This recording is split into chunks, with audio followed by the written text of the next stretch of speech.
لا تزال أصداء قضية قفز فتاة من سيارة تتبع شركة أوبر وتعرضها لإصابات بالغة تتفاعل في الشارع المصري، وفتحت الباب للتساؤل حول كيفية تحقيق الأمان اللازم خلال التعامل مع سيارات شركات تطبيقات النقل الذكي، وهو السؤال الذي طرحه موقع سكاي نيوز عربية على المتخصصين للحصول على إجابته. وكانت الشابة حبيبة الشماع قد قفزت من سيارة مسرعة تتبع تطبيق شركة أوبر على طريق السويس شرقي القاهرة، وتركض حاليا فاقدة للوعي بالمستشفى.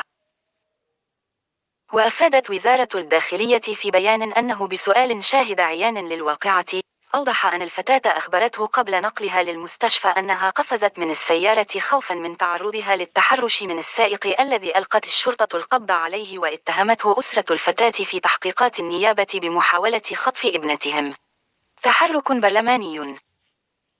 وفي السياق، تقدمت عضو مجلس النواب المصري أمل سلامة بطلب إحاطة عاجل موجه إلى رئيس الوزراء مصطفى مدبولي بشأن تشديد الإجراءات والقواعد اللازمة لتشغيل السائقين في تطبيقات وسائل النقل الذكي العاملة في مصر بعدما وثقته بانتشار حالة التحرش.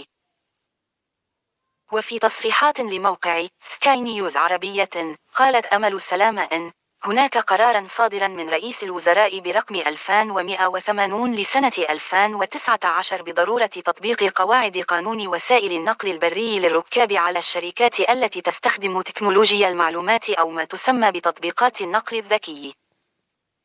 ونوهت إلى أن شركات النقل الذكي لا تلتزم إطلاقا بهذا القانون الذي يلزمها بتشديد إجراءات تشغيل السائقين لديها وعدم السماح لمن له أي سوابق جنائية، وكذلك منع متعاطي المواد المخدرة من العمل بها. لا تزال أصداء